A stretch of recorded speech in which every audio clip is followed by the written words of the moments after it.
தேசம் இரவு செய்திகள். தேசம் செய்திகள் உங்களுக்காக கொண்டு வருவது மோக்ஷானா. பூனையை எரித்துக் கொன்ற கொடூரன் குறித்து தகவல் தெரிவித்தால் 10,000 வெள்ளி சன்மானம். தொழிலதிபர் AK தேவராஜவேல் அறிவிப்பு. ஒரு பூனை மீது பெட்ரோல் ஊற்றி எரித்துக் கொன்ற கொடூரன் குறித்து தகவல் தெரிவித்தால் 10,000 வெள்ளி சன்மானம் வழங்குவதாக தொழிலதிபர் AK தேவராஜவேல் அறிவித்துள்ளார். இந்த கொடூர சம்பவம் எங்கு நடந்தது என்று தெரியவில்லை. ஒரு சிலர் இச்சம்பவம் பஹாங் மாநிலத்தில் நடந்ததாக கூறுகின்றனர். சிலர் இது வெளிநாட்டில் நடந்ததாகவும் தெரிவிக்கின்றனர். எது எப்படி இருந்தாலும் இந்த கொடூர சம்பவத்தை புரிந்தவன் கண்டிப்பாக தண்டனை பெற வேண்டும். ஆகையால் இது குறித்து தம்மிடமோ காவல்துறையிடமோ தகவல் தெரிவித்தால் 10,000 வெள்ளி சன்மானம் வழங்குவதாக தேசம் தொலைக்காட்சியிடம் AK தேவராஜா தெரிவித்தார். இந்த கொடூர செயலை காணொலியில் பார்த்தபோது அதிர்ச்சியும் வேதனையும் அடைந்தேன்.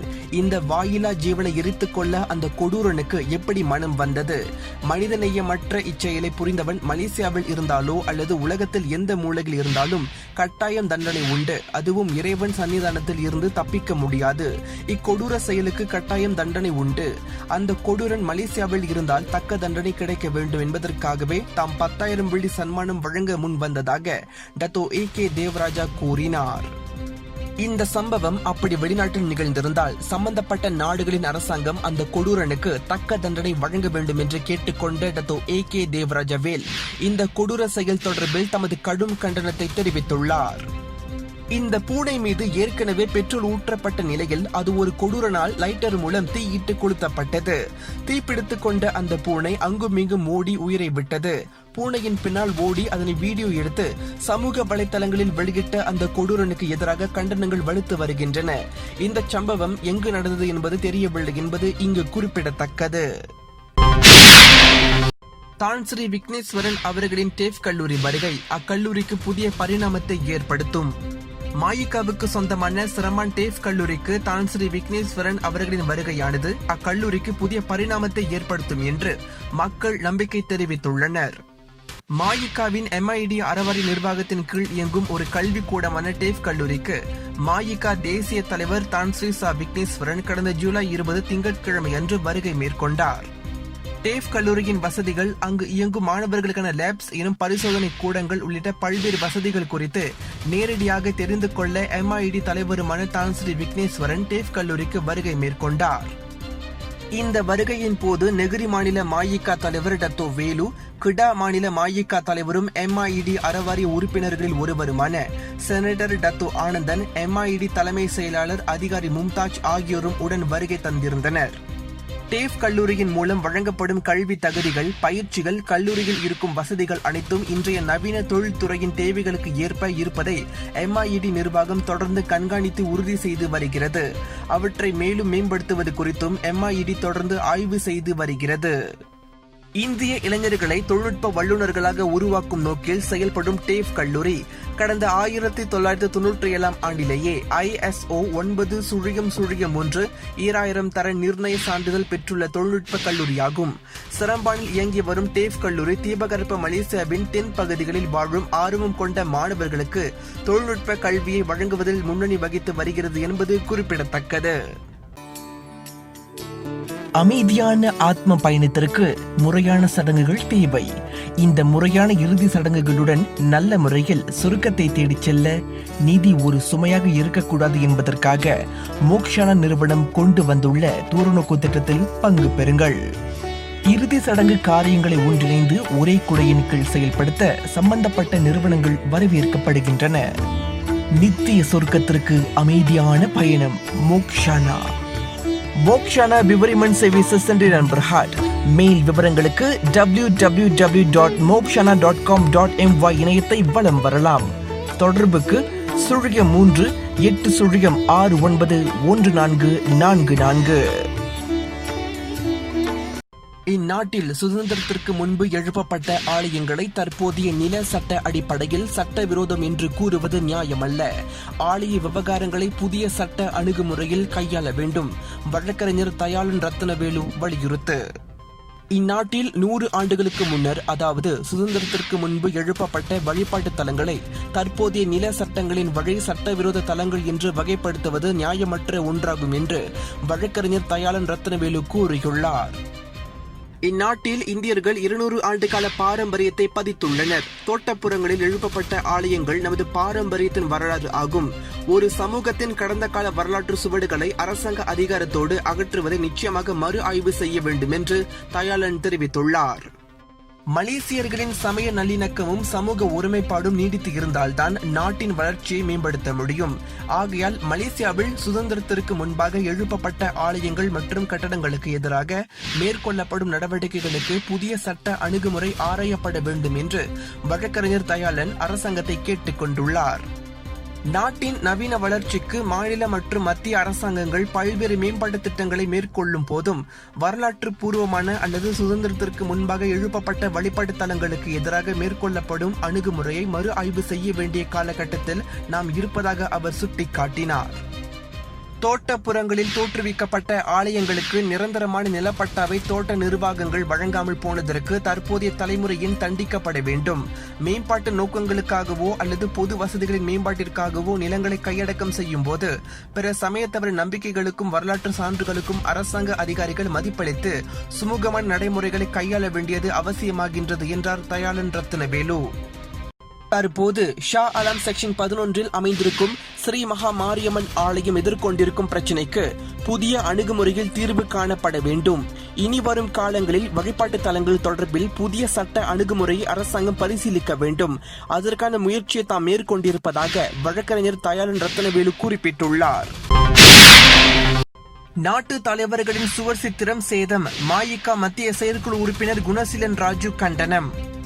நாட்டின் தலைவர்களையும் பேரரசரையும் கொண்டு தீட்டப்பட்ட ஒரு சுவர் சித்திரத்தை சேதப்படுத்தப்பட்ட நடவடிக்கை தொடர்பில் கண்டனமும் ஆட்சேபமும் தெரிவிப்பதாக மஇகா மத்திய செயற்குழு உறுப்பினர் குணசீலன் ராஜு கூறினார். இந்த சுவர் சித்திரத்திற்கு மக்கள் மத்தியில் நல்ல வரவேற்பு கிடைத்திருந்தது. இந்நிலையில் இந்த சுவர் சித்திரம் சேதப்படுத்தப்பட்டது பெரும் கண்டனத்திற்கு ஆளானது. இது தொடர்பில் குணசீலனும் தமது கண்டனத்தை வெளிப்படுத்தியுள்ளார். இதுதான் மலேசியாவின் கலாச்சாரமா? சுவர் சித்திரம் சேதப்படுத்தப்பட்டதை அறிந்து மிகுந்த மனவேதனை அடைகிறேன். நாட்டின் ஓவிய கலையை கொச்சைப்படுத்துவது மட்டுமல்லாமல் நாட்டின் அரசமைப்பையும் இழிவான முறையில் அதில் சித்தரிக்கப்பட்டுள்ளது. இம்மாதிரியான செயல்கள் மிகவும் கண்டிக்கத்தக்கதாகும். மறைக்காணி வாயிலாக பார்க்கும் போது 2 பெண்கள் இந்த சுவர் சித்திரத்தை சேதப்படுத்துவது தெரிகிறது. அதோடு அவர்கள் தகாத வார்த்தைகளால் கூட சுவர் சித்திரத்தில் குறிப்பிட்டிருந்தனர். எதிர்மறையான கலாச்சாரம் உடனடியாக களையப்பட வேண்டுவதோடு தக்க நடவடிக்கை எடுக்க வேண்டும் என குணசீலன் கேட்டுக்கொண்டார். மாமன்னர் பிரதமர் Tan Sri Muhyiddin Yassin, Datuk doctor Noor Hisham Abdullah, Datuk Seri Abdul Hadi Awang போன்ற தலைவர்களின் சுவர் சித்திரங்கள் அதில் இடம்பெற்றிருந்தன. கோவிட்-19 பெருந்தொற்றை வெற்றிகரமாக கையாண்ட தலைவர்களுக்கு நன்றி தெரிவிக்கும் விதமாக இந்த சுவர் சித்திரம் வரையப்பட்டது என்பது குறிப்பிடத்தக்கது. தேசிய கூட்டணி அரசு இந்திய சமுதாயத்திற்கும் சுபிட்ச மன்றத்தை நிறுவ வேண்டும். செனட்டர் பொன் வேதமூர்த்தி வலியுறுத்து.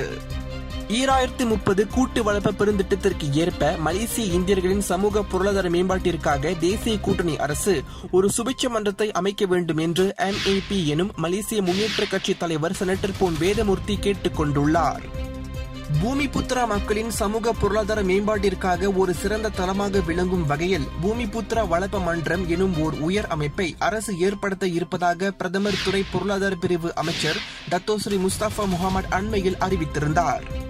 இதன் அடிப்படையில் இந்திய சமுதாயத்தின் நிலையையும் மீளாய்வு செய்து உண்மையில் அடித்தட்டு இந்தியர்களின் மீட்சிக்கும் வளர்ச்சிக்கும் ஒரு சுபிட்ச மன்றத்தை தேசிய கூட்டணி தலைமையில் நடைபெறும் மத்திய கூட்டரசு நிறுவ வேண்டும் என்று இதன் தொடர்பில் முஸ்தபா முகமட்டிற்கு 2020 ஜூலை 21 அனுப்பியுள்ள கடிதத்தில் முன்னாள் அமைச்சர் மணப்பொன் வேதமூர்த்தி கேட்டுக் கொண்டுள்ளார் என்பது குறிப்பிடத்தக்கது.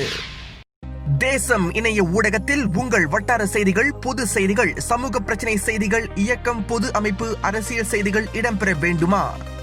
இந்த செய்திகளை விரைந்து 03686942005 என்ற தேசம் ஊடக கைபேசி எண்ணுக்கு படங்களுடன் வாட்ஸ்அப் செய்யுங்கள். தேசம் ஊடகம் பல்வேறு செய்திகளை உடனுக்குடன் வழங்குவதில் முதலிடம் வகிக்கிறது. தேசம் டிவி மலேசியா www.desamforyou.com, தேசம் டிவி மலேசியா ஃபேஸ்புக், தேசம் டிவி இன்ஸ்டாகிராம், தேசம் டிவி ட்விட்டர் ஆகியவற்றில் எங்களை பின்தொடரலாம். B40 பிரிவு மக்களுக்கு உதவி வழங்கிய துலோக்குமாங் மகளிர் சமூக நல இயக்கம் COVID-19 பெருந்தொற்று காரணமாக B40 பிரிவைச் சேர்ந்த பெண்கள் சார்ந்த குடும்பத்தினர் நிதி நெருக்கடியை எதிர்நோக்கியுள்ளனர்.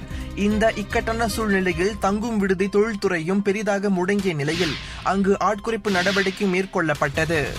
இதனால் அதிகமானோர் வேலையை இழந்து வாடுகின்றனர். ஒரு சிலர் பகுதி நேர வேலையையும் பார்த்து வருகின்றனர்.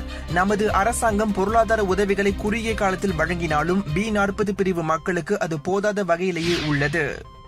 இதனால் பெர்சத்துவான் கெபாஜிகான் வனிதா துலோக்குமாங் எனும் துலோக்குமாங் மகளிர் சமூக நல இயக்கம் நெகிர் செம்பிலான் யாயாசான் ஹசானாவிடம் உதவித்தொகைக்கு விண்ணப்பித்தது. இதுவானது பாடிக்சன் வாழ் மக்களுக்கு உதவும் நோக்கில் இந்த நடவடிக்கை மேற்கொள்ளப்பட்டிருக்கிறது. சுமார் 100 குடும்பங்கள் இந்த உதவி திட்டத்தில் அடங்கியுள்ளனர். நாங்கள் உதவ வேண்டும் என்ற கோரிக்கை மேலோங்கிடவே இந்த உதவியை மகளிர்களும் குழந்தைகளும் அடங்கிய அனைத்து B40 பிரிவு மக்களுக்கும் வழங்க ஆயத்தமானோம் என்று அச்சங்க பொறுப்பாளர்கள் தெரிவித்தனர். யூடியூப் புகழ் சுகு பவித்ராவின் கணவர் சுகு கைது செய்யப்பட்டார். யூடியூப் மூலம் சமைத்து பிரபலமடைந்தவர் சுகு பவித்ரா தம்பதியினர். நாட்டு மக்களிடையே மிகவும் பிரபலமடைந்தவர்கள் இவர்கள். பிரதமரிடமும் வாழ்த்துக்களை பெற்றுள்ளனர். தன் மனைவியை அடித்து கொடுமைப்படுத்தியதாக கிடைக்கப்பட்ட புகாரின் அடிப்படையில் காவல்துறையினர் சுகுவை கைது செய்தனர். அதோடு மது போதையில் இருந்த சுகு ஈப்போ பெரிய மருத்துவமனைக்குள் சென்று தகராற்றில் ஈடுபட்டிருந்ததாக தெரிகிறது. மேலும் அவர் அபாயகரமான ஆயுதமும் வைத்திருந்ததாகவும் குற்றஞ்சாட்டப்பட்டுள்ளது. இச்சம்பவம் பெரும் அதிர்ச்சியினை ஏற்படுத்தியுள்ளது. அதோடு மலேசிய இந்தியர்கள் மத்தியில் மிகப்பெரிய தலைக்குனிவையும் வேதனையும் கொண்டு வந்துள்ளது. தேசம் ஊடகத்தில் விளம்பரம் செய்ய வேண்டுமா?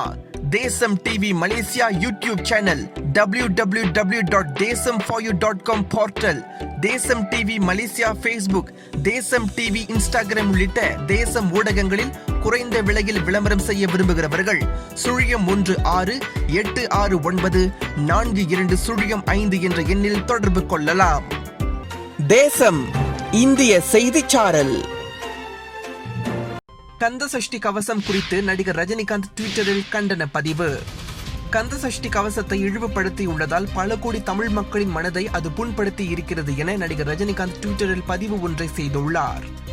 அதோடு இந்த ஈன செயலை செய்தவர்கள் மீது துரிதமாக நடவடிக்கை எடுத்து சம்பந்தப்பட்ட காணொலிகளை அரசு தலையிட்டு நீக்கியதற்காக தமிழக அரசுக்கு தன்னுடைய மனமார்ந்த நன்றியை தெரிவித்துக் கொள்வதாகவும் அந்த ட்விட்டர் பதிவில் நடிகர் ரஜினிகாந்த் குறிப்பிட்டுள்ளார்.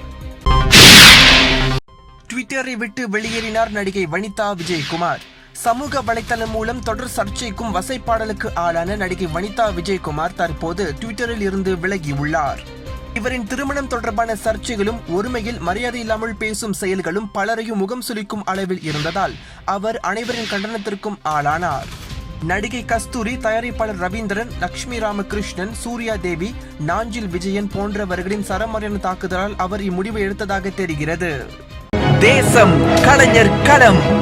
மண்ணின் மைந்தர்களின் சாதனைகள் 30 ஆண்டுகளில் அபரீத வளர்ச்சியை அடைந்துள்ளது என்பதற்கு நடிப்பில் அஸ்தும் கலைஞர்கள், இயக்கத்தில் மிளரும் கலைஞர்கள், இசையில் புயலாய் வீறு கொண்ட கலைஞர்கள் தக்க சான்று. மலேசிய கலைஞர்களுக்கும் தயாரிப்பு, இயக்கம், நடிப்பு, இசை, பாடல், கதை, திரைக்கதை, வசனம், நடனம் என்று பல திறமைகள் இருக்கிறது என்பதை ஒருமித்த குரலோடு தங்கள் திறமைகள், அனுபவங்களை பகிர்ந்து கொள்ளும் ஒரு தளம் தேசம் கலைஞர் களம். காணத் தவறாதீர்கள்.